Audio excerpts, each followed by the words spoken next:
Welcome to She's in the Weeds. I'm Sam. And I'm Hollis. We're best friends exploring the intersection of pop culture and the female experience. Be sure to follow us on socials and subscribe to the podcast so you never miss an episode. And if you love us, give us that 5-star review. Nailed it? I think it's fine. 1, 2, 3, 4. Hey Weed Whackers, just a quick note. We are still getting used to virtual recordings and we had a little bit of trouble with our audio, so it's not our best, but we will get it figured out going forward. So thanks for sticking with us. All right, here we are. Yay, we're here. We're here.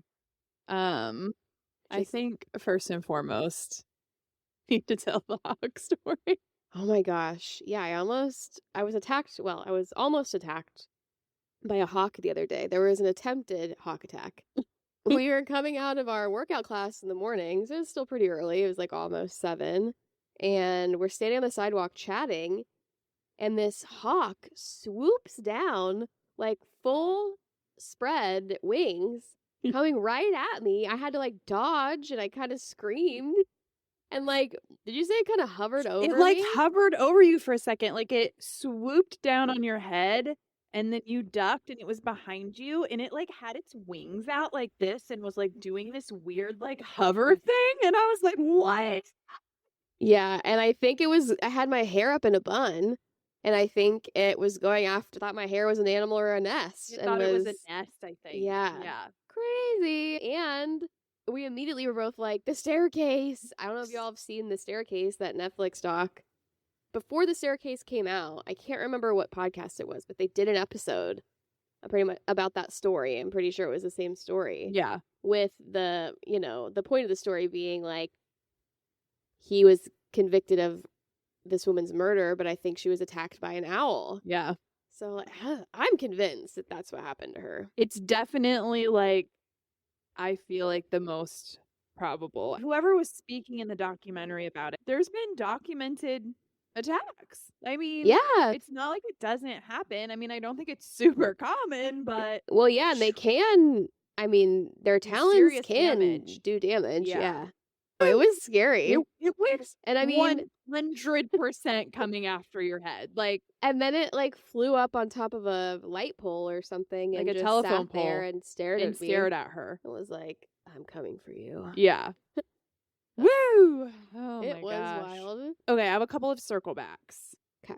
So I just thought this was interesting when I was listening to that Jenny Mullen interview, and we talked about this on the last episode on Amanda Hirsch's podcast. And she had also recently had Claudia Oshry on her podcast, who is one of the hosts of The Toast. I've never been like a toaster per se. I've listened to a handful of episodes over the years. She's had some controversy, but they have like one of the most popular podcasts in the world. Like they have a ton of listeners. And I think she's like pretty good friends with Amanda, who hosts the Not Skinny Not Fat podcast. And they were talking about this a little bit when she had Claudia on, about how this whole idea of like women supporting women, and how, you know, Claudia was making statements about like, I'm not just going to like support a woman because she's a woman. Like if she's a shitty person, she's a shitty person. And they were kind of talking about the whole, like, I think kind of similar to like the believe all women statement. It's like this women support women. Like it's like this blanket statement that you have to support like every woman just because she's a woman, which I don't think is true. I don't really think that's what that statement embodies. But it was funny because it came up again when Jenny Mullen was on, and Amanda's like, because they were talking about sort of some of these double standards and how possibly some of the backlash to Jenny was due to the fact that she's no longer tethered to a man, and just like how there's sort of maybe this biased treatment towards boy moms, and like it would have been different if it had been a daughter. And so Amanda made a statement kind of similar to what her and Claudia had been talking about, saying, yeah, I never really intended this to be like a women supporting women podcast, but like, man, it really is true, like some of these things. And like, I'm just curious, like, you're like, what do you mean you don't want to be a woman supporting women. Like, it's just, I Yeah. understand the idea of like, yeah, if you're a shitty person, you're a shitty person.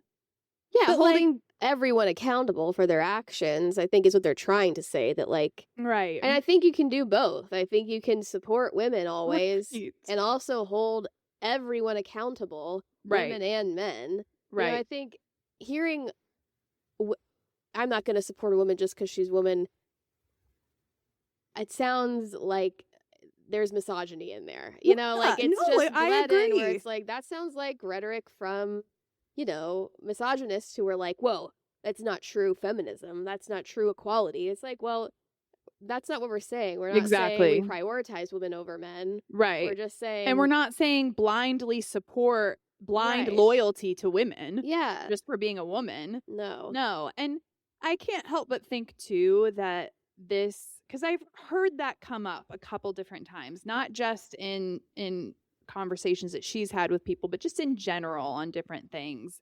And, you know, even like Katie Maloney has said things like that about, like, people say that, like, I'm not supportive of women, and it's just like, I'm not supportive of women that do shitty things, which is totally understandable. But sometimes I feel like this is maybe the corkscrew again, where it's like, oh, women are really coming out in support of each other. We've had the Me Too movement. Now we have this sort of uniting of women against, like, some of this incel stuff. And just, I feel like maybe it's a little bit of a response to that in that regard. I just find it odd. It's like, I don't know why people have gotten it in their head that that means you're just blindly supporting any woman. Yeah, and also I think you're right. I think it comes from that. If you claim to be, I support all women, I think it is almost like a fear response to being labeled a man-hater. Yes, exactly. No, Yes. you nailed it. Where That, it's yes. like, it took me a minute to get there. Where No, it's like, yes, 100%. I think it really is where it's like, I want to support women always, but then if I do it too much, right. then everyone's going to call me a man-hater. Yes. And I, you know, maybe they're right. Maybe if you do say I only support women, or I support women, that means I only support women, which is Right. not the case.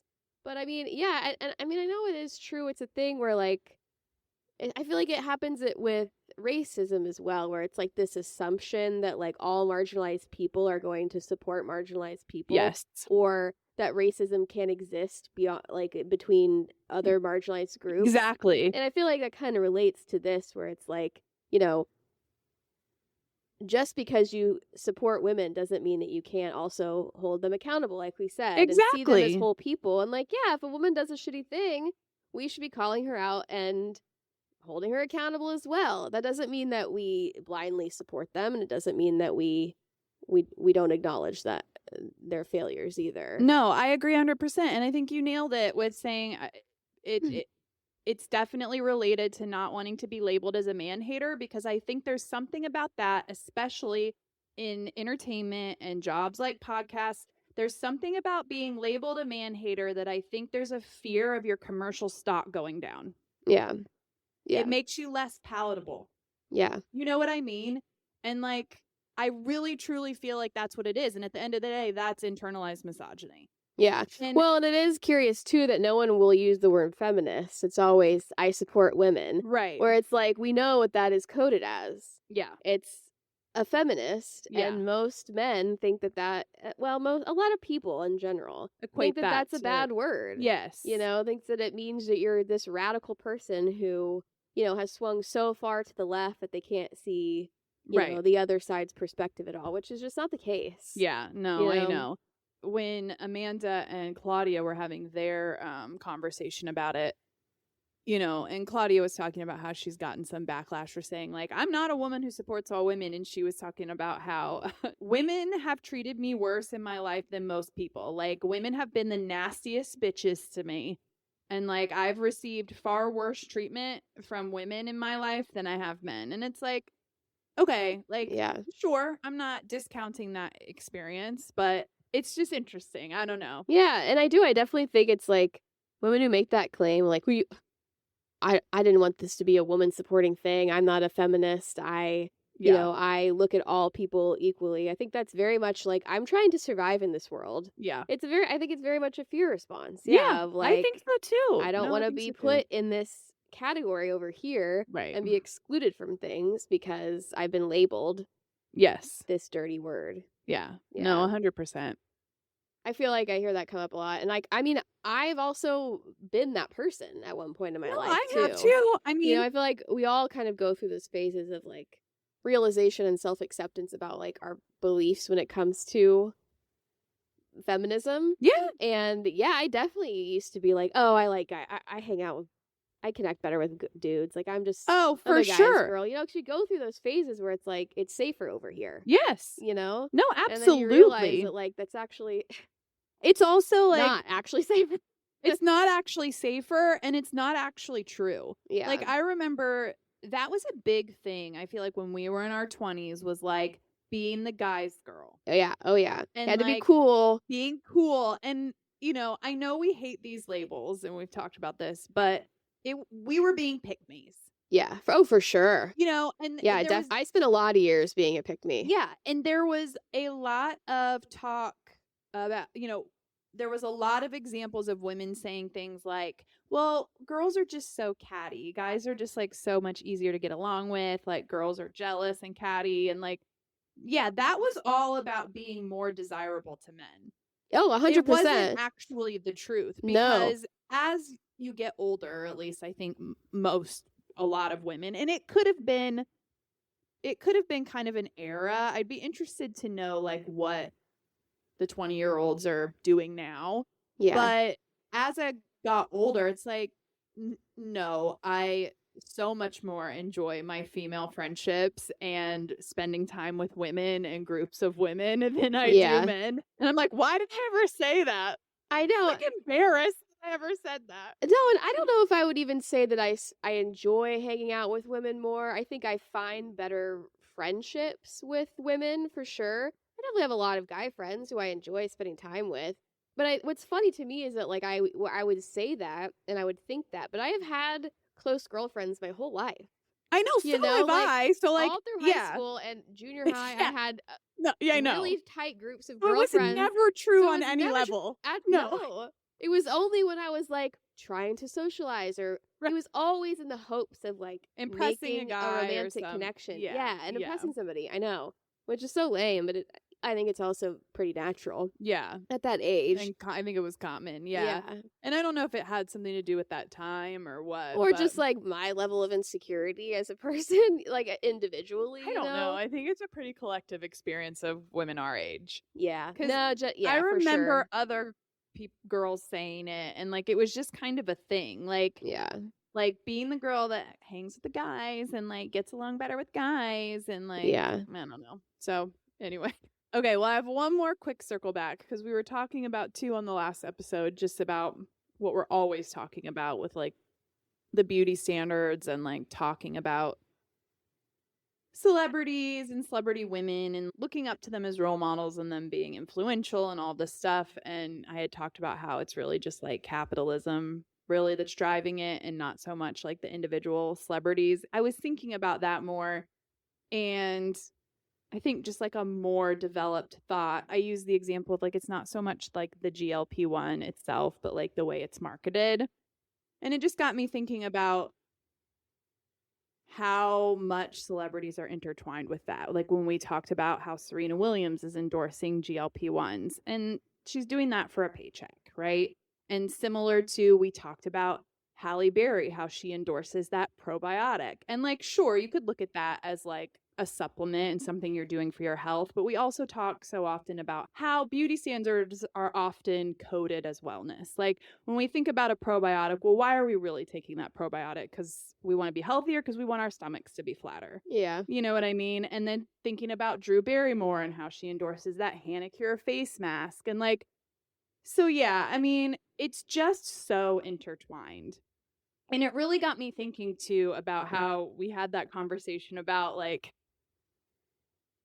not participating, but how we benefit from the participation. And, you know, I've used the example a couple of times about like going to a doctor's appointment and like getting preferential treatment. I feel like when I look nicer and put on makeup and do my hair, we talked about sort of those things versus like, is it really in our head?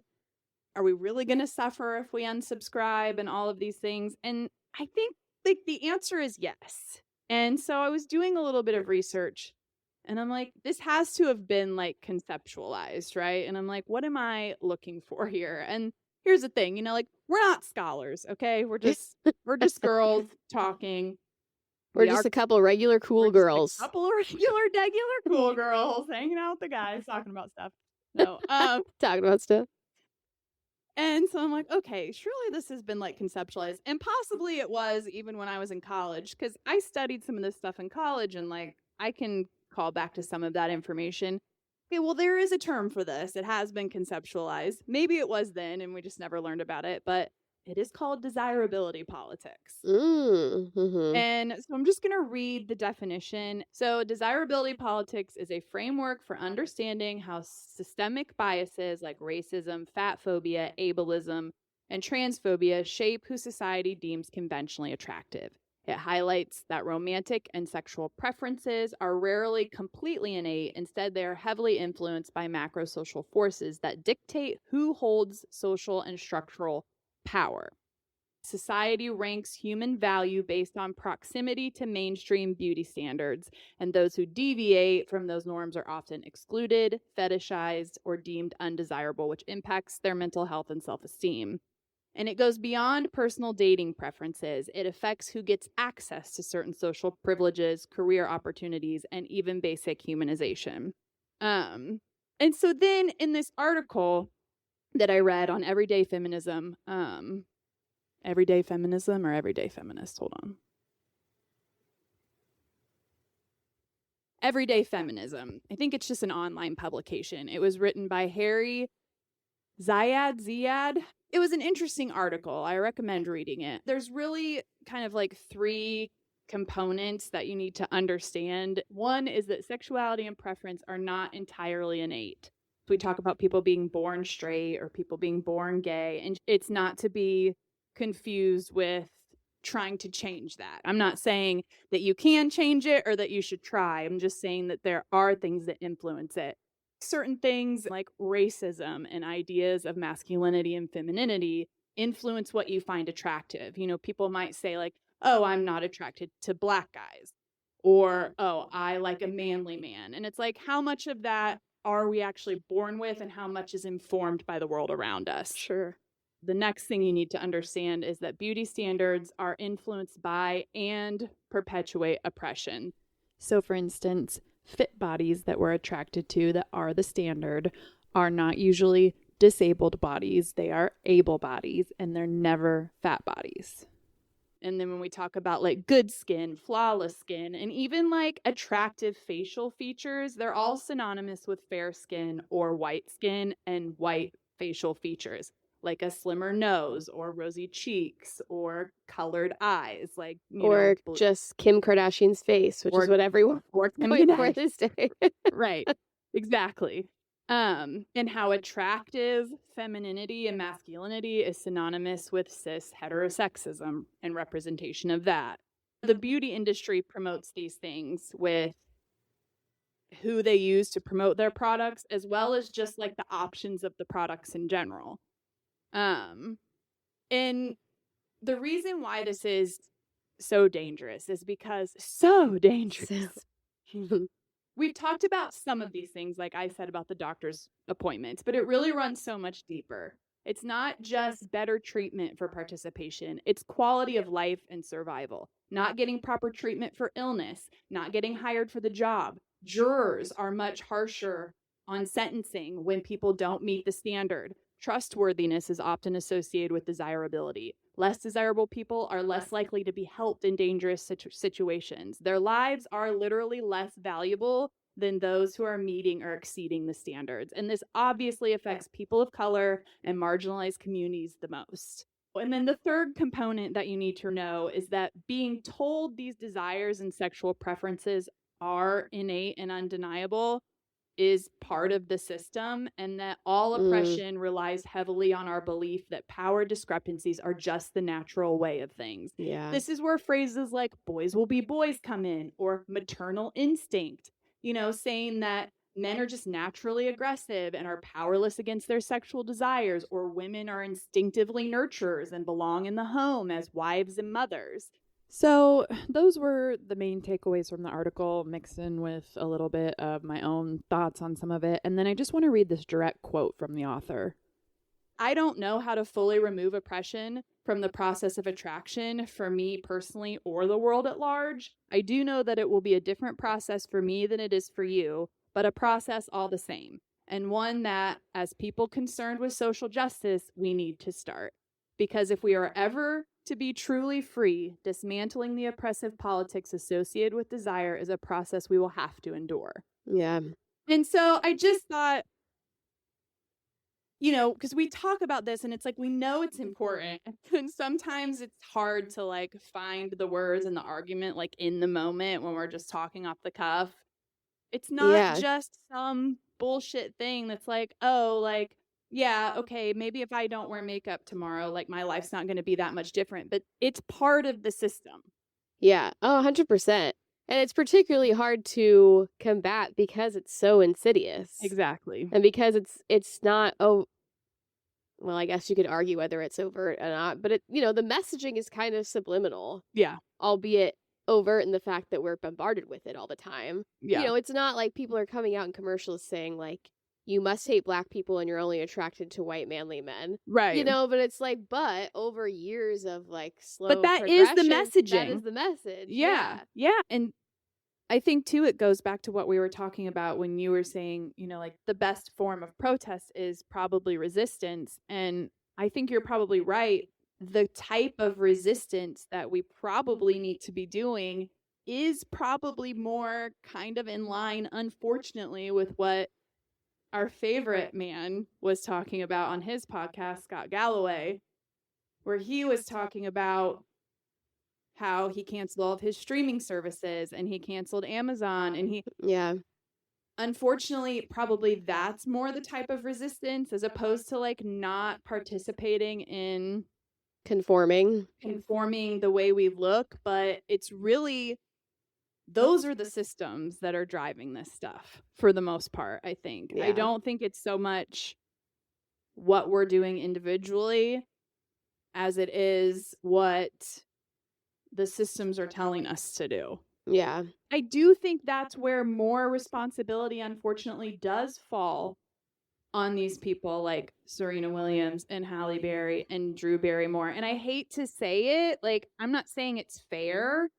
but it's like, nobody's offering me millions of dollars to endorse GLP-1. Yeah. You know what I mean? So, right. So inherently you are responsible. And in the end, it's up to you individually what you do with that responsibility, I guess. Yeah. And like, I'm not saying Serena Williams is a bad person. No, me neither. But, me neither. I think you are right to a point that like, whether you accept it or not, the responsibility is yours. Yeah. And you get to choose what you do with that. Yeah. Yeah. And obviously there is a choice there, right? I mean, we look at, like we brought up Kate Winslet. Look at somebody like Kate Winslet who is not buying in and she talks about it openly. And I do think the conversation is important. There is a section in the article about thinness and about thinness being the beauty standard for women in our culture and how there's no excuse for women to stop trying to be thin until they are thin. And so I do think we have to talk about it. And it just kind of goes back to our conversation on the previous episode and the episode before that, where it's like finding a more productive way to have the conversation. Yeah. And I read this article and I was like, that's a really productive way to have the conversation. And obviously, like I said, we're not scholars. And I don't know that desirability politics was something that was conceptualized yet when I was in college. And maybe it was a term that was out there, but I was like, this is it. Yeah. This is what we've been talking about. Yeah. Well, there's, like you said, there's so many facets to it. Yeah. And I really thought it was interesting, too, the, like, tie to capitalism. I think that happened probably with the onset of television, where, like, commercials became much more popularized. Yeah. And now I feel like social media was a new phase. Yeah. And now with AI, it's just going to be, turbo blasted, like everything will be. Right. And what comes to mind, have you seen those Meta glasses commercials with Kylie Jenner? Oh, yeah. Where it's just like, And I wonder that too about the, Serena Williams and the GLP-1s. Like, at what point are we just not morally bankrupt capitalists who will do anything for a bag? Where No. it's, I mean, I don't know how much Kylie Jenner got. I haven't seen a number been reported for how much she made off of that ad, but like, I can only imagine it is astronomical. I'm sure Because of she it. doesn't do anything but sell, run her No, own I know. company. And it's just, to what end? No, I To know. what end do we say, this is acceptable? I know. And it's a double-edged sword. It really is, because I feel like, influencing is a female-dominated space. Yeah. And on one hand, I'm like, great. Give women a platform. Give them an opportunity to build careers for themselves and make money. Like, and it's like, at the end of the day, like, what are we even doing here? Like, we'd love to make money doing this someday. And Yeah. how are we going to make that money? By selling things. You know what Right. I mean? So it's like, I know, and I don't know how I feel about that. Because on one hand, I'm like, yeah, I do want women to succeed, and I want women to have all the prosperity available. No, I know. But it's also like, at what cost? I like, know. I mean, that's where like maybe that, a lot of those, well, you can't just support women blindly arguments come in, because it's like, what do we sacrifice at the allowance of letting women succeed at any cost? Yeah. It's like, I don't know. Well, and I don't think it has to be at any cost. I mean, I think that's where, you know what I mean? Yeah. And so, yeah, I know, but it is hard to know, like, where do we draw the line and say, okay, you've had. Right. And like, at what point do we just equate being morally bankrupt with trying to sell anything? Right. But at the end of the day, and we talked about this before too, we had kind of a similar conversation way back. And I remember we were talking about, but any job is selling something. It truly is. Yeah. Yeah. I know. Even if it's a service, you're Yeah. still selling your service. You're Oh, for selling sure. your skill set. Yeah. So, yeah, I mean, and there is a difference between selling a service that people truly need and selling some product. Yeah. And then who decides what people truly need and what? It's the same thing with makeup. Like, and who's again, the authority? we'll use the Kardashians as an example, because you hear that argument all the time where it's like, well, it's this group of boss women who have become billionaires. Yeah.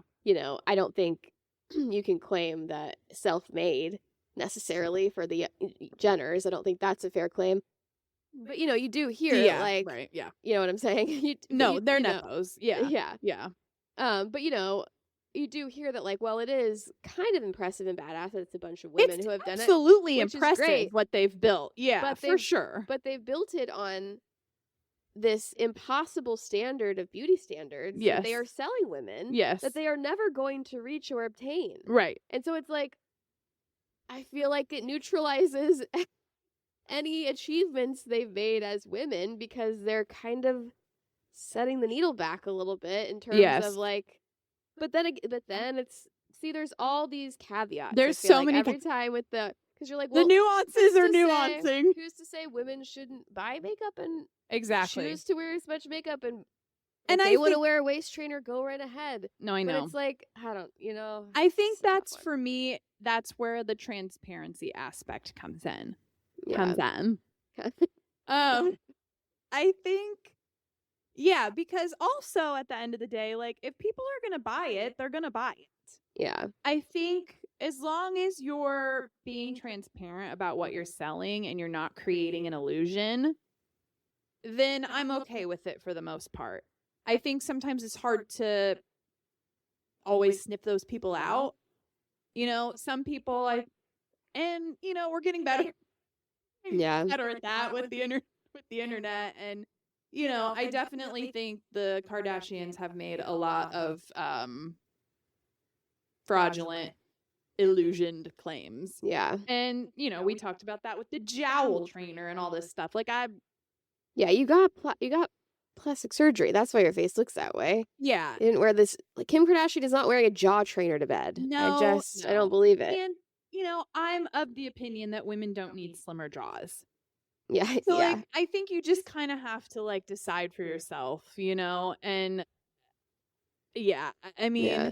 I But like, think- isn't that the like definition of desirability politics, of just like being an influencer who's setting a standard of what is desirable in the world? Probably. I mean, Or maybe not the definition of, but definitely an aspect yeah, I of, think it depends on what you're selling and what Yeah. you know what I mean? What your whole brand is, I guess. I think Yeah. it depends on how you curate your brand. Yeah. But absolutely, I think the Kardashians are the number one example of that. Yeah. 100%. Yeah. Now, you know, if you have somebody out here who's, I don't know,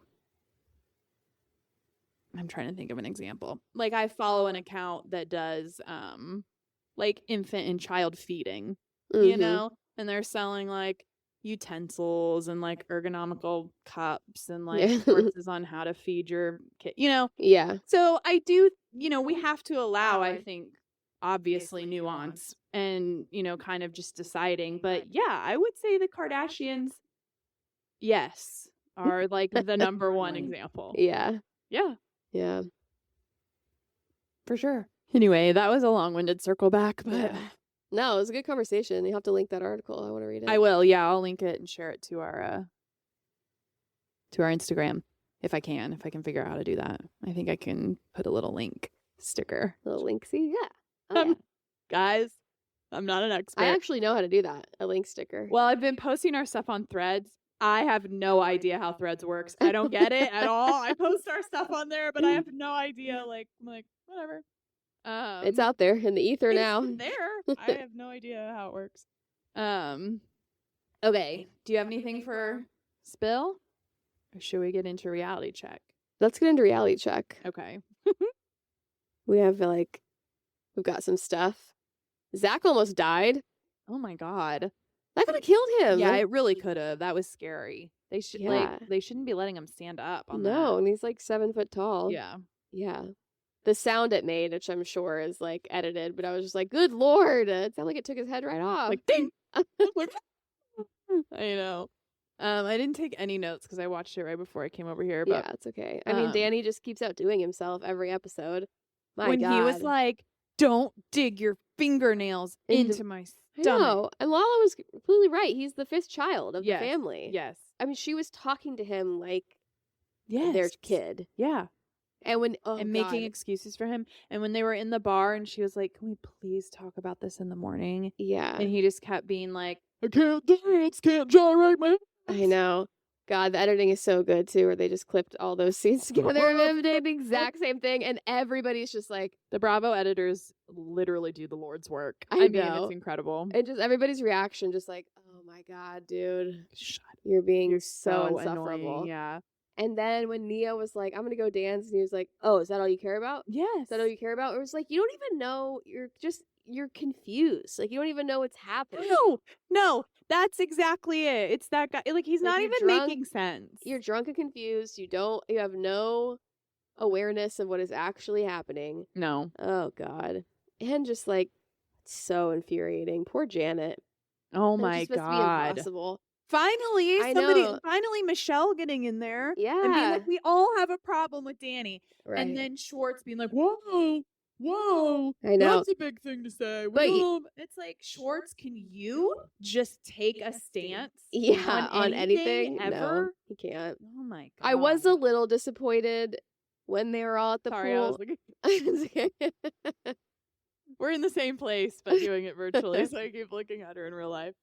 I was a little disappointed when they were all at the pool with Danny, and they were all like, "We don't care if you drink as much as you want." And I was like, guys, that's not a good thing to say to him. No, Because that's just like because that's what he's gonna do. bolstering. Yeah, and that's what he's gonna do. And also, like, you're pretty much supporting his whole claim that like this is completely absurd, that this is all kind of fabricated and made up, Yeah, that no one has a problem with him drinking. yeah. 'Cause No, he's I know. Yeah, they've lost Because the now plot. he's latched on to that. Yes. Yeah. And they've lost the plot completely on this argument. Yes, they have. Yeah. And I wanted to literally gouge my eyes out when he was like talking about being uncomfortable, and then he's like trying to compare him grabbing a woman's ass to Michelle Dancing. making somebody uncomfortable by Dancing dancing on on a the- bar. I know. Are you kidding me? So completely out of touch. I was like, you have no cognizance of what is happening No. here. Or like Zero. what like, it's like you haven't even absorbed anything anyone's been saying. No. I know. He doesn't, And yeah, like he has no clue. Nia must be so exhausted. I mean, she had zero fun. Yeah. Not Because one she was second of babysitting the fun. whole time. She was Yeah. babysitting him the entire time, trying to keep him under wraps, and he would not let that uncomfortable dancing thing go.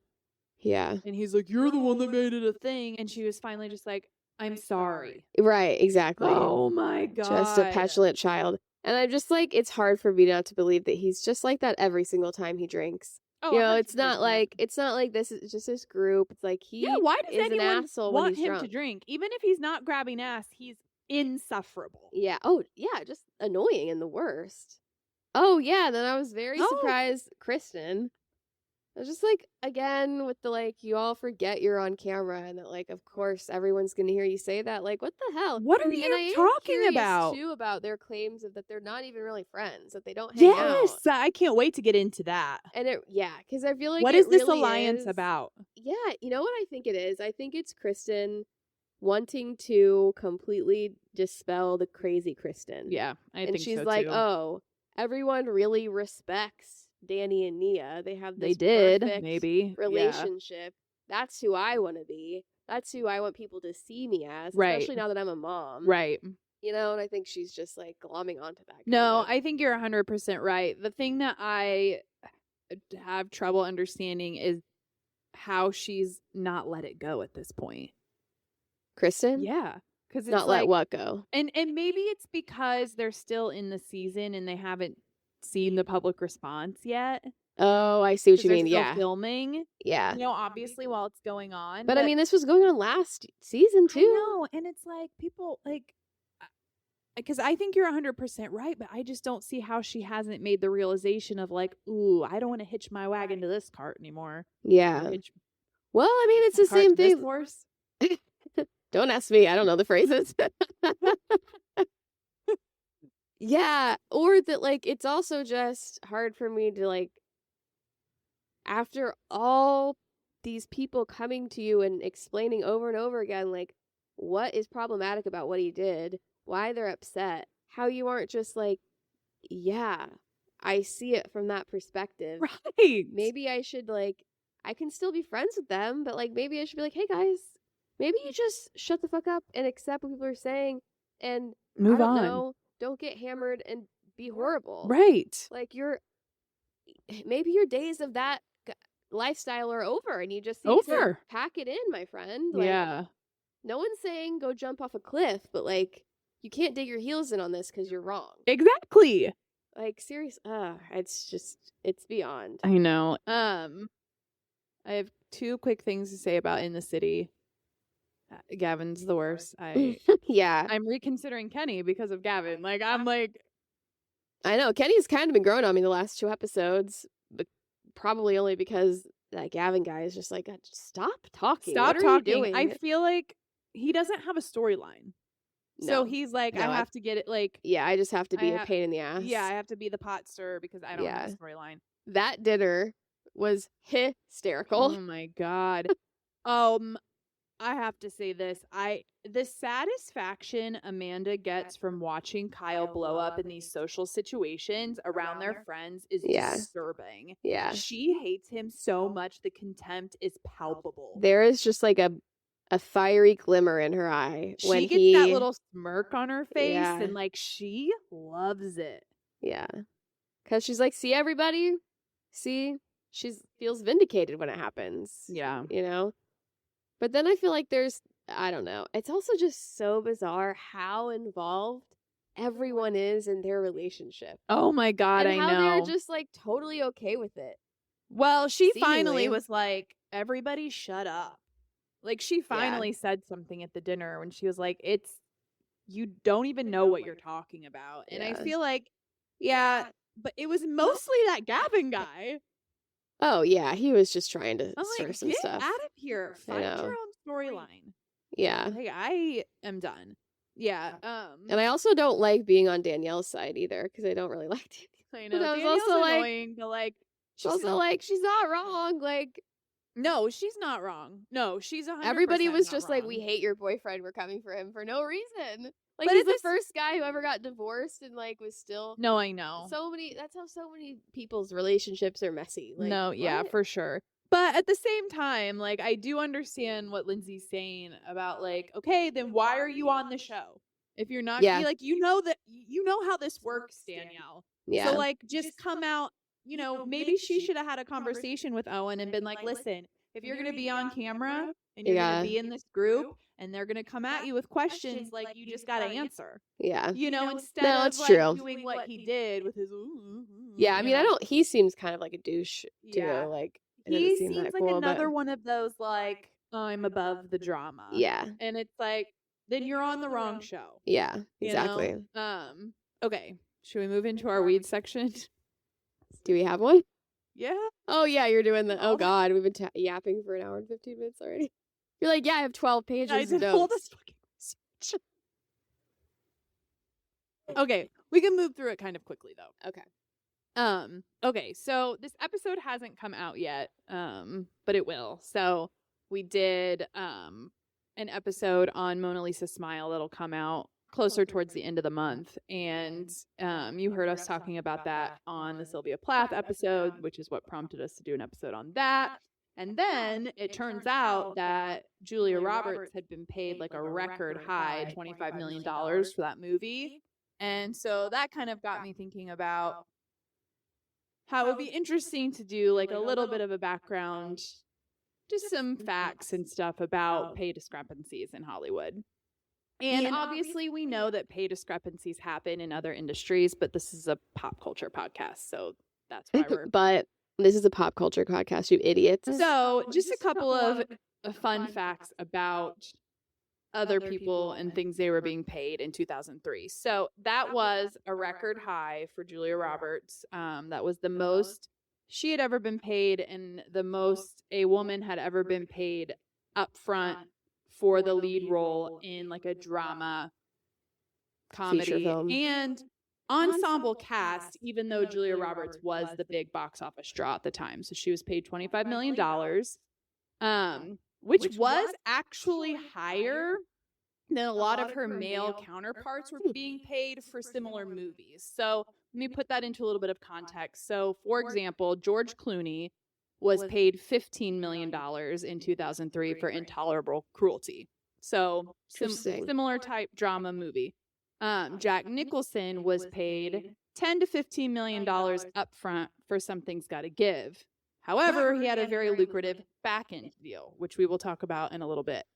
And then Matthew McConaughey was paid somewhere between $5 and $8 million for How to Lose a Guy in 10 Days. So $25 million, significantly higher. That's a chunk, yeah. However, men were paid less on average for drama and comedy movies than they were action and like big blockbuster franchise movies. So to put it into a little bit more perspective, the highest paid actor in 2003 was Keanu Reeves, who received $156 million for both the second and third installments of The Matrix, which were filmed back to back in 2003.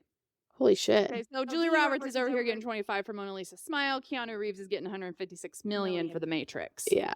Arnold Schwarzenegger was paid $29.5 million in 2003 for Terminator 3.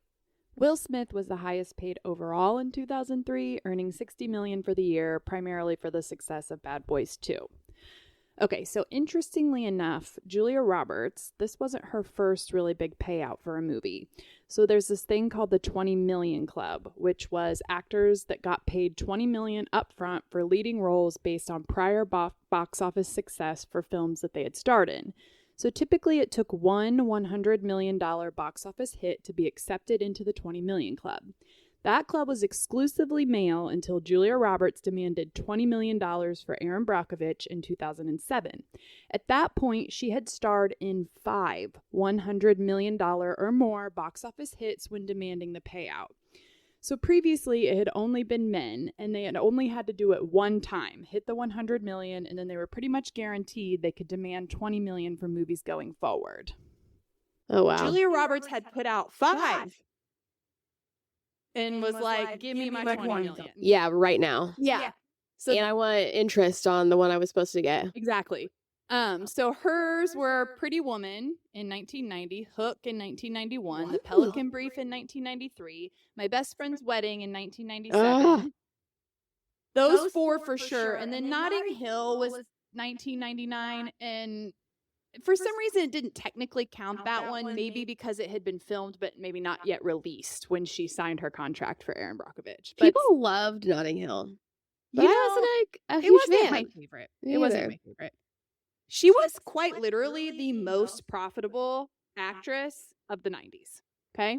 She's really like done what is very hard to do, I think, in acting, which is be respected as like a real actress and also be able to do like rom-coms and big box office hits. Yes. No, agreed. Okay. So by 2003, her $25 million upfront fee for non-franchise drama was higher than the standard upfront salaries of her direct male peers in the genre. Again, they were making more for action movies. But it's also like action movies are geared towards men. They were only casting men. So her deal kind of forced Hollywood studios to value female leads' box office draw on equal footing with men's.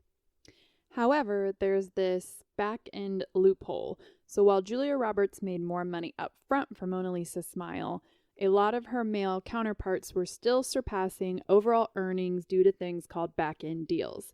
And it's where a contract is structured in a way where you get a smaller upfront payment, but then you get a percentage of the film's earnings. And historically, those deals were rarely offered to female actors. Hollywood executives operated on the bias that the male stars themselves were the ones that drove box office numbers, so they were being offered deals like first dollar gross, where they make a percentage of every dollar the movie brings in from the first ticket sold.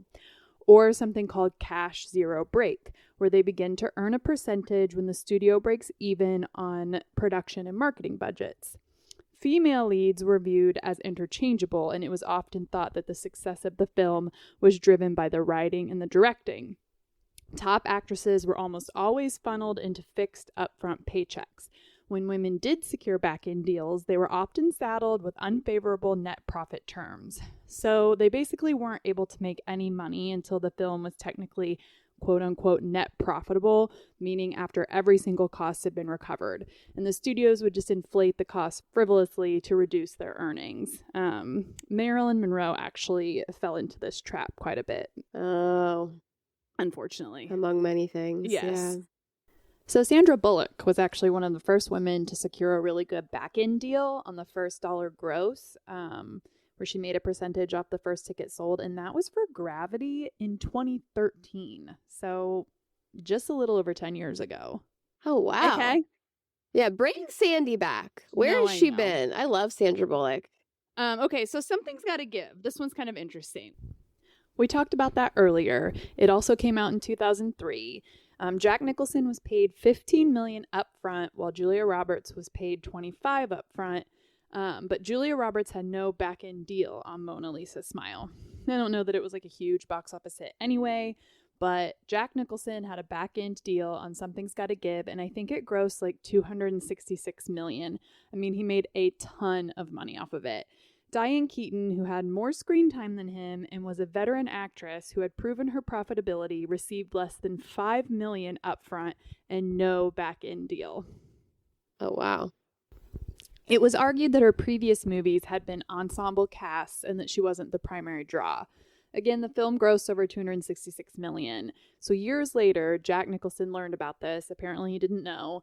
And we'll talk about kind of what happened that made some of these things more public. But back then, like, things were very hush-hush about how much money people made. It was very taboo to talk about it or like leak anything like that to the press. They were like, we can't let women find out that they're we making can't so let much women money. So later on, when he found out, he sent Diane Keaton millions of dollars. Oh, what a guy. Yeah. I mean, not what I would have anticipated. I from know, old a Jack. feminist king. We love to see it. Okay, so some of the things that women would do years ago, kind of before things were a little more public and before we were actually talking about this kind of stuff to combat some of the wage gap. Because, I mean, obviously they knew it was happening a lot of the time. So they would become producers, which not everyone can do, right? But it was a way to combat it. They would do things like form alliances and create what they called favored nations pacts. So with the First Wives Club, with Bette Midler and Goldie Hawn and Diane Keaton, they kind of got wind that they were like trying to establish, the studio was trying to establish one of them as the primary actress, and they were going to pay one of them more, which meant the others would get less.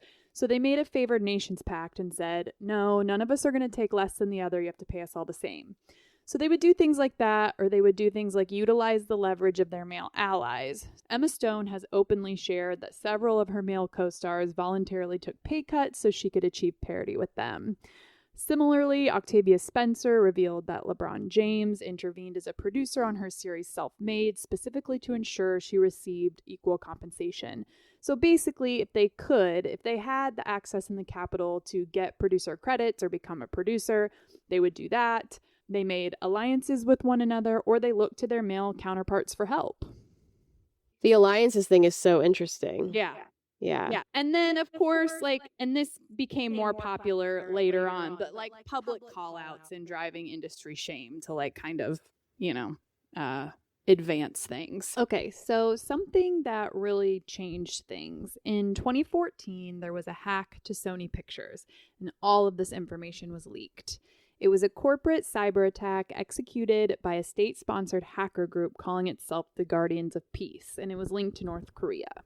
The hackers leaked tens of thousands of internal emails, financial documents, all of this stuff, exposing all of these toxic studio politics, systematic racism, and massive institutional gender pay gaps.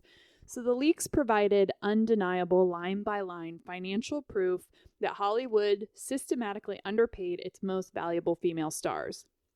The most famous leak revealed the profit sharing or the back-end deal breakdown for the Oscar-nominated film American Hustle.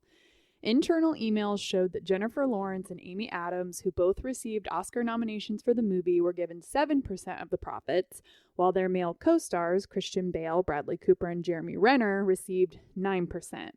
This was especially shocking given that Lawrence was the biggest box office draw in the world at the time due to the success of The Hunger Games. And the inequality wasn't just for actors and actresses. It exposed tons of inequality and pay gaps in the executive positions of the company as well as other employment positions throughout Sony as well. So the most lasting impact really was the pay gap. And that plays into obviously systemic misogyny as well as systemic racism, because we're going to talk about women of color and marginalized communities as well, but it completely shattered the culture of Hollywood secrecy. Jennifer Lawrence responded to the leaks by writing a viral essay titled, "Why Do I Make Less Than My Male Co-Stars?" And we talked about this a tiny bit in another episode where we just sort of talked about the treatment of women versus men and how women would stop getting roles for basically doing nothing or demanding equal pay, and men can pretty much get away with anything. This emboldened actresses across the country to demand upfront pay transparency and directly led to the contract victories achieved by stars like Charlize Theron and Emmy Rossum, which we'll talk about. So she wrote the essay in October of 2015, and it was published in Lena Dunham's Lenny Letter. Nice. Oh. I miss Lenny Letter. I mean, we love Lena Dunham here, so kind of like a little full circle moment. So the essay shifted the conversation from abstract complaints about sexism into a concrete dismantling of how talent agencies and studios handle negotiations. It exposed what they call the likability negotiation trap, where women need to be likable, they need to be seen as nice, they don't want to challenge the status quo, so they're basically just told to take what you can get and don't rock the boat, essentially, or you're going to be seen as the bitch. And blackballed. Yeah, exactly. It also sparked preemptive parody demands. So if there was an ensemble cast with male and female co-leads, agents began demanding favored nations clauses up front, meaning they would both be paid the same. We're not doing this anymore where, he's getting $20 million and she's getting $15 million to star in the same movie together. It also helped to weaponize data and for there to be accountability, because now we have this information and there's no more of this like hush hush. It also emboldened people to be more transparent publicly about what they were making, which makes it harder for them to, to pay people less when people are talking about it and are saying, I'm going to go public with this. Exactly. Yeah. I know. It's like, and I said before, resistance is like the best form of protest. I don't know if that's true. That's just something that like came to my mind. No, I It's know. like, I don't know. It's not factually Right. true. Because I would think sometimes, Sometimes being- just flapping your trap is the yeah, like discussing things and bringing things to light and Yeah. making a big stink about things is the only way to change. No, agreed. Make progress. 100%. Yeah. Okay, so the direct impact, industry producers noted that the essay acted as a massive catalyst. On the heels of its publication, Charlize Theron used the momentum to successfully demand an extra $10 million to match Chris Hemsworth for the Huntsman sequel. And so she had to get an extra $10 million to just be paid the same amount as him. Okay? Yeah, absurd. And to be in the same movie.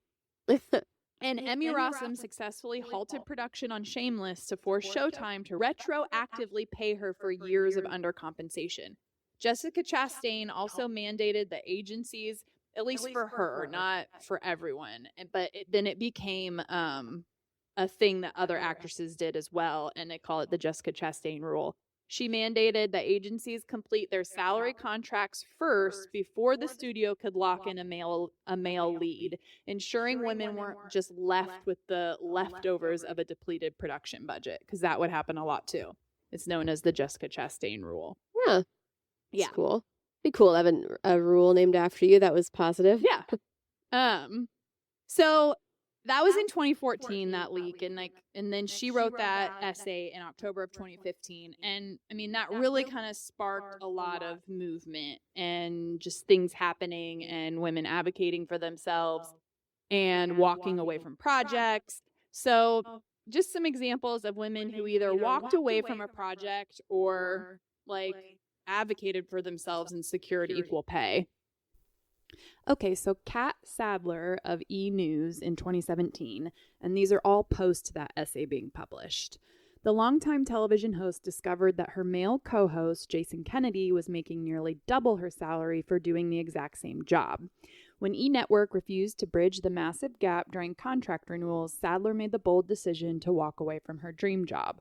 Her highly public exit sparked a massive national conversation about workplace pay transparency. And then Lauren Cohen, ahead of season 9 of The Walking Dead, and I think this was in 2017 or 2018, she found out she was being paid significantly less than Andrew Lincoln and Norman Reedus. And she was just as important in the show. She had just as much screen time. She was just as big of a main character. There was just no reason. AMC refused to offer her a comparable salary, and she walked away from the show. And I remember when she left the show, and of course they wrote her off in some weird way. And then she did come back, but that's because they eventually returned to the negotiation table and gave her what she wanted. And the same with Emmy Rossum from Shameless. She was consistently paid less than William H. Macy, and she was literally carrying the bulk of the show's narrative. She had more screen time than him, and so she halted production of the show ahead of season 8 and didn't just demand equal pay moving forward. She demanded a higher per episode salary to retroactively compensate for the years that she was underpaid. Hell yeah, And good for her. William H. Macy publicly supported her. I do remember that. Oh, that's good. Yeah. And Showtime ultimately conceded to her terms. But then she did end up leaving the show. And I can't remember why. She did end up leaving. The last couple seasons she wasn't on it, but I hope it wasn't a situation where it was like, sure, we'll give you your money, No, but I we're going to know. make your life miserable. I know. I should look into that. I wonder. Okay, so here we are. Is it Gillian Anderson or Gillian Anderson? I think it's Gillian. No, I think it's I think Gillian. it's Gillian. Is it? I think this one is Gillian Anderson. I think so too. X-Files. There's Gillian Welch and there's Yes. Gillian Anderson. Gillian yes. Anderson.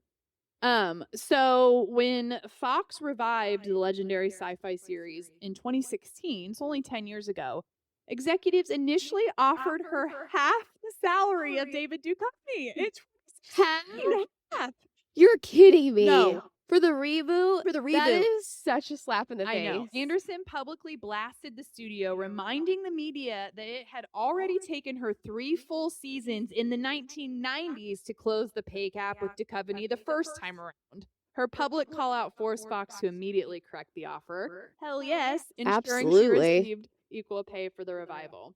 That is so embarrassing. I mean, yeah, for them. For them, Yes. yeah. Oh I mean, my that's so God. embarrassing for them. Like, what a bunch of idiots. Yeah, seriously.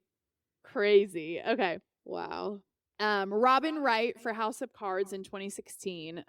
She discovered that despite her character Claire Underwood becoming just as popular and crucial to the plot as Kevin Spacey's character, she was earning substantially less. During a public event at the Rockefeller Foundation, Wright revealed that she went to Netflix executives with a strict ultimatum: "You better pay me or I'm going to go public." Wright won the battle, successfully securing equal top-tier compensation and executive producer status. So then we talked a little bit about this. Charlize Theron, following the leak and the essay, she refused to sign the contract unless she was given absolute parity with Chris Hemsworth because she was vital to the franchise, and the studio bumped her upfront paycheck up $10 million to match Chris Hemsworth's. Yeah, because I'm Charlize frickin' Theron. Right. Like, come on. Are you kidding me? Right. Like, who's Chris Hemsworth? Seriously. He's been in like 2 movies. Ridiculous. Okay, so while Jennifer Lawrence's essay sparked massive change, actresses of color quickly pointed out that the data exposed in the Sony hack primarily reflected the struggles of high-profile white women. Women of color face a much steeper hill to climb, dealing with both gender and racial bias. On average, in the wider economy, Black women make roughly 63 to 67 cents, and Latino women make around 55 to 57 cents for every dollar earned by a white man. I think it's still about 80 cents on the dollar for a white woman. 55 cents for Latino women? Pathetic, yeah.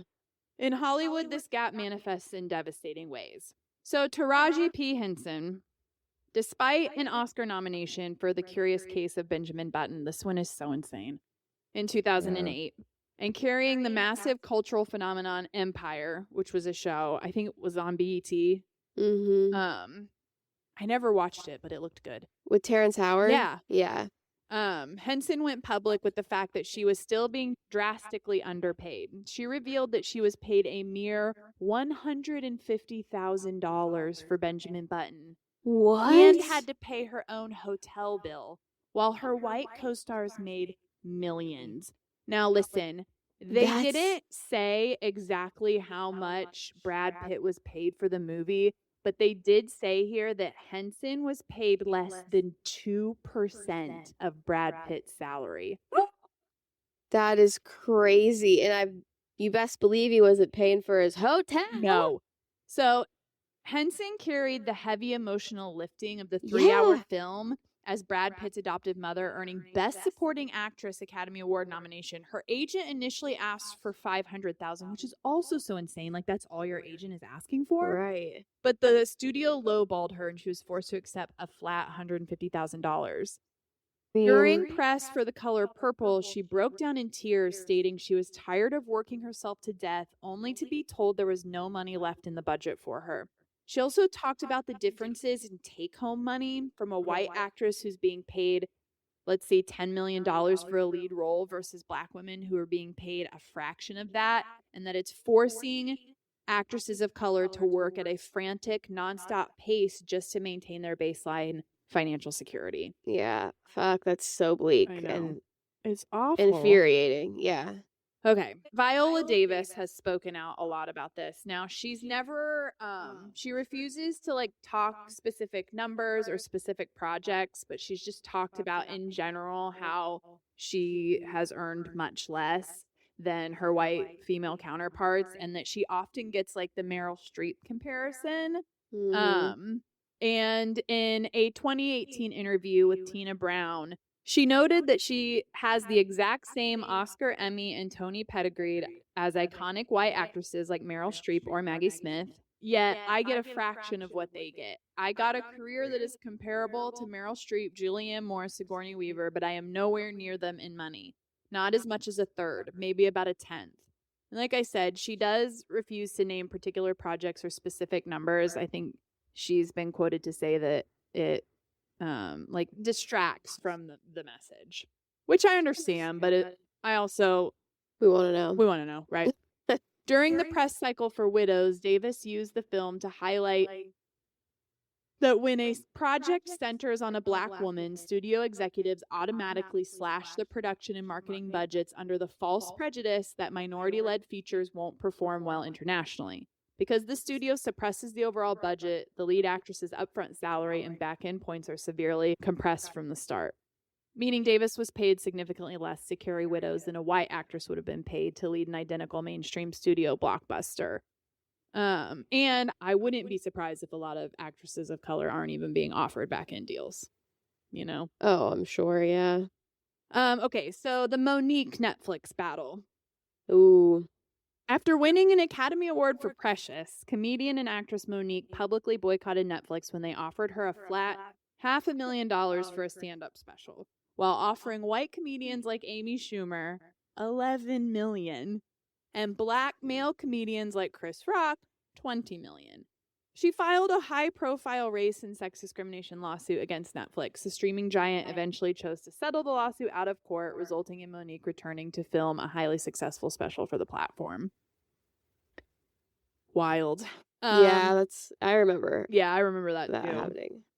Okay. And you know what I remember? I was like, man, people aren't nearly as upset about this as they should be. No. 'Cause, like, it didn't go anywhere.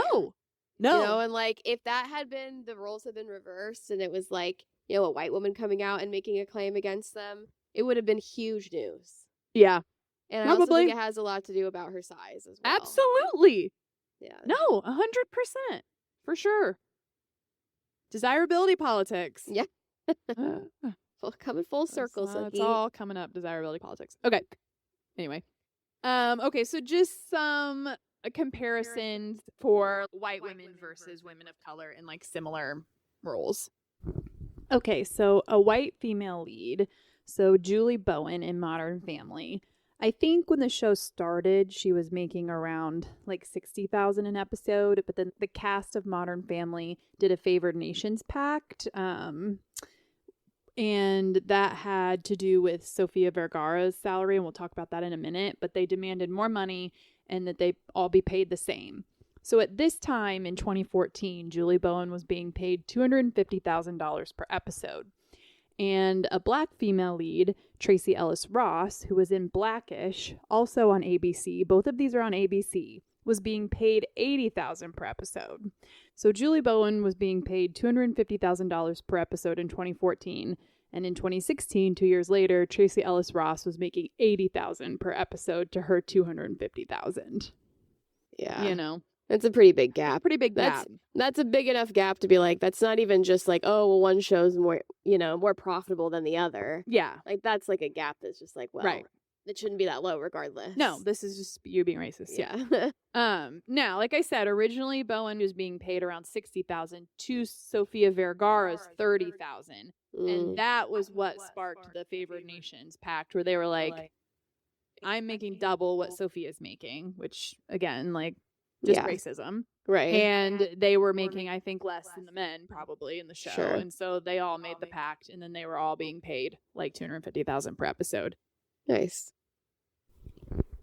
Okay, so a white female lead versus an Asian female lead in similar movies. So Amy Schumer, Trainwreck, 2015.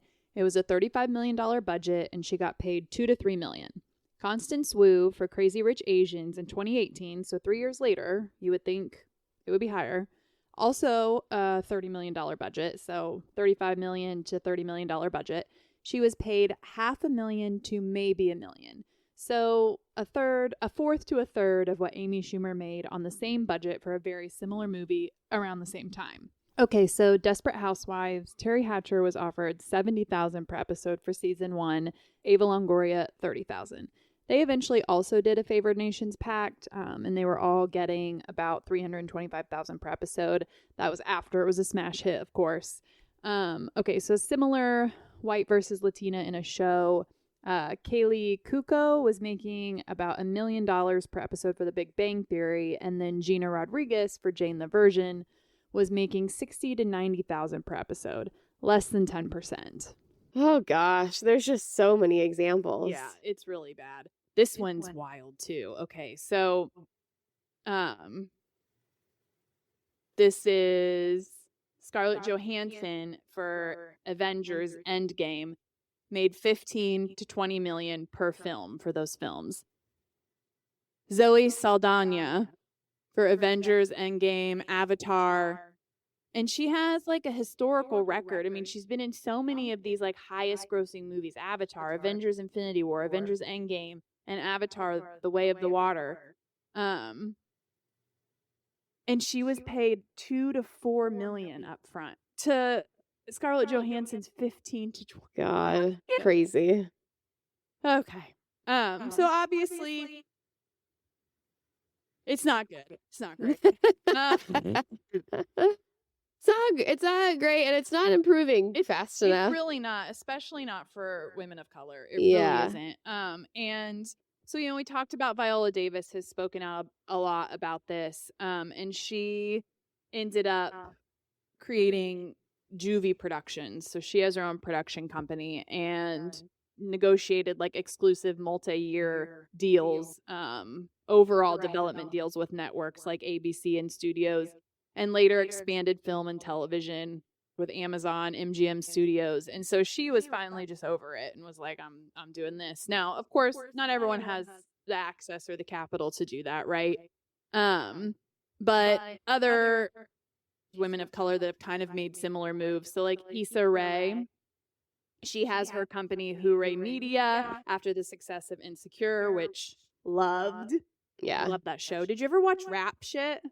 Yeah. Well, no, not all of it. I feel like I've seen It only some. had 2 seasons. It Yeah. was good too. Right now, she's currently producing a comedic thriller, which I'm really excited Oh, about. nice. It's called Good People, Bad Things. Mm. I'll be excited with that. Obviously, Monique went public with her streaming data exposing the massive intersectional chasm. She pointed out that while she was being offered $500,000, Netflix was paying Amy Schumer $11 million to $13 million, Dave Chappelle, Chris Rock, Jerry Seinfeld, like 20 to 100 million per special. Crazy. Jesus Christ. Dude, that remind me to tell you this insane, like I tagged it. This insane post I saw that somebody was reading out of Jerry Seinfeld's book that he wrote in like, the early 90s. Crazy. Yikes spikes. Yeah, I'm not surprised. Okay, so we know what Monique did, and we talked about that a little bit. Okay, so just some women of color that are doing things to help advance the careers of other women of color. So, forgive me if I pronounce this wrong. Ava DuVernay. Okay. Director and producer Ava DuVernay realized that the biggest I think it might be Duvernay, actually. Duvernay? The Duvernay, yeah. realized that the biggest barrier for minority women wasn't a lack of talent, but a lack of distribution and network access. So she founded Array, I assume, a multi-platform media collective and distribution company dedicated to amplifying independent films by women and people of color. She's built massive verified database used by major studio executives to easily hire women and minority crew members. Reese Witherspoon, actually, with Hello Sunshine. While Reese Witherspoon is a white actress, her production banner Hello Sunshine has become a vital structural pipeline for advancing women of color by intentionally funding and sharing platform power. Witherspoon has used her immense studio leverage to partner directly with actresses of color to ensure they receive executive power and massive paydays. She collaborated with Kerry Washington to produce and star in Little Fires Everywhere, ensuring Washington held equal executive producer status and equity ownership. Issa Rae, we talked about her creating her production company, but she also has Color Creative, and she built an ecosystem specifically designed to launch the careers of underrepresented writers and directors. Through her management and production company, Color Creative, Rae actively discovers and manages minority creators. The company provides direct mentorships, helps them secure talent agents, and packages their scripts to sell to major streaming networks. And then Ava Longoria started Unbelievable. It's unbelievable, but like the EVA is capitalized. Yeah, Ava. that's pretty bad. It's bad, unfortunately. entertainment. Ava Longoria has shifted heavily behind the camera as a director and producer, focusing her efforts entirely on combating the severe underrepresentation of Latina talent in Hollywood. And then Mindy Kaling International, utilized her production banner to completely revolutionize the landscape for South Asian female representation in mainstream media. And then America Ferrera has long used her platform to merge Hollywood storytelling with direct social justice and political advocacy. So women are out there making moves. And, obviously, again, we know that these things affect other industries. It's just a pop culture podcast. Yeah. Where we're talking about Hollywood. Right. Definitely happening. Yeah, for sure. Just a couple other quick ones I wanted to mention because I thought this was interesting. And we actually talked about this when I brought up maybe we should do a home improvement episode, which that is coming. We're going to. But Patricia Richardson famously, and I don't think that I say famously, I don't think that many people know this. The reason home improvement ended is because she walked away from a $25 million contract offer for the 9th season. And this was one of the most profitable shows in sitcom history. It was the #1 show on television at the time. And it was giving her roughly $750,000 per episode, but Tim Allen was making more. Yeah. And she walked away from a $25 million contract, which was a huge contract for her at the time, and maybe would have been one of the highest for a show. And he was making $1.25 million per episode, and this would have averaged out to about a $750,000 per episode. And she walked away from the show, and the show ended. Dang, good for her. Yeah, absolutely. It's not a choice a lot of people would make, I don't No, think. I bet Tim Allen was pissed too, which kind of makes me happy. Yeah, I'll be interested to see when we do some research for that show, because, yeah, he's an interesting one. I can't quite figure him out. It's like, is he MAGA or is he not? I don't know. Yeah. And then, I mean, because we all love Betty White, I think we just have to mention this, that Betty White broke ground in 1953 by becoming the first woman to produce a national sitcom, Life with Elizabeth, ensuring she owned her intellectual property long before the modern pay equity movement. So Betty White was out there getting her back. Betty. Just when you thought you couldn't love Betty anymore. Yeah. So those were just two kind of earlier examples, but yeah. Nice. Yeah. Well, yeah, super interesting, man. And it is, like I said, you see it, you hear just the endless examples, and you're like, God. I know. And how frustrating it must be. And like to be in that the position fact and that, just be like you were saying earlier, like there's no other justification for this. Yeah. Other than it's a woman, or it's a black woman, or it's a Latino woman, or it's an Asian woman. Like there's no other reason. You can't. Oh, here, Gillian Anderson, you get half of what David Duchovny gets. That was insane. That one is really After insane. She fought 20 years ago. Especially a reboot. Dude. To come back and be like, hey, we need you two are the only two people that are required for this show to happen, and we're only going to pay one of you. What? So crazy. Yeah. I don't know. That would be hard to like, even after I got my money, it would be hard not to just be like, fuck you. Yeah. No, I'm not doing I'm your not stupid doing show. it now. I'm not. Yeah. Fuck your reboot. Exactly. I know. Like, obviously you don't think very highly of me. Right. Look at somebody else. Right. You can't. Yeah. Exactly. Good Lord. Oh, man. All right. Should we grape and gripe and get out of here? Yeah. Okay. Okay, my gripe is kind of similar to my last one. It's in the same vein. So I have a smart TV, the Samsung TV, and I updated it recently, or it updated itself. Mm-hmm. And now every time I turn it on, there's like this Samsung Plus special show that pops up and starts playing at like super high volume, and it's like a football show where it's like a football show. It's like they're like showing old football games, but it's like the audio from the arena with like these announcers talking over it. Why? So I don't know. It's like some show you can stream through the Samsung Plus, whatever. But you turn the TV on and it starts. You know when you like the screen pulls up and you have all of your apps. It's like above there playing in like a small screen. Oh, okay, at full volume, and it's so overstimulating and loud, and I hate it. Yeah. And I can't figure out how to make it stop. I'm sorry. I hate it. I hate the sports noise. Yeah. Oh.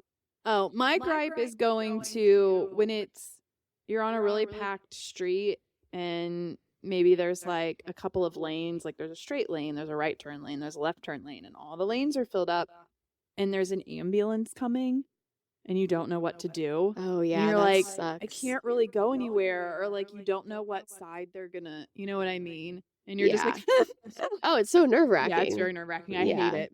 I hate it too, and it sucks when you're the person like Blocking getting them? nervous, Oh. and then it sucks when you're like you are in a good place and you have to watch someone else be Yes, like, freak I out. don't know what to do, and you're like, I know. No. Okay. One time we were on 10th Street on campus, and you know how it's like very packed and like it's crazy during school, and like it's bumper to bumper. You can't really go anywhere. You have to like pull up onto the curb if an ambulance comes, and one did, and there was this like Camaro, and it could not. It was so low to the ground, it could not. And the Camaro was in front of me. The ambulance is next to me. I'm on the curb. This person over here is on the curb. It's trying to get through, and it is laying on the horn. Right, The next to my ambulance? car. Yeah. Just Oh, laying on the horn, no. and this Camaro was trying. I guarantee you, it messed up the front end of that car trying to get up on the curb. Oh like, God, that doesn't seem helpful for the ambulance's part. It just like blare the horn. he's Like trying. obviously, Yeah, I know. he's doing it. Yeah. You're just making it I know. worse. They did. They just laid on the horn the entire time. That's insane. I'm sorry. Yeah, it was horrible. And like, what is the troubleshooting training for that? I feel like that there has to be situations where you're gonna get stuck, and like, what do you do? Yeah, I don't know. Radio to somebody else? I mean, I don't know, because like, Yeah. I don't know. Okay. My grape, my grape is going to Adidas athleisure wear. They have Kohl's. It's pricey just because it's Adidas and like you're paying for the label, but I really have been enjoying the Adidas track pants. Oh yeah, they make solid stuff. Yeah. Also, everything I bought that's Adidas is pretty quality. It's also the coolest. Yeah, Yeah, I enjoy it. for sure. So, Nice. yeah. Well, I'm going there tomorrow. Well, there you go. Maybe I'll pick me up some. Anywho, grape goes out to my new phone case. Nice. I'm about to get a new screen protector too. And it's going to feel like a brand new phone. It Yeah, already absolutely. does. Nice and solid. My other, well, I'll save this other. No, never mind. I'm going to cut it off. I was going to go on another tangent. You- But we're already we at don't have time. We're time. way over time. All right. Okay, Thanks for love you listening. guys. Bye.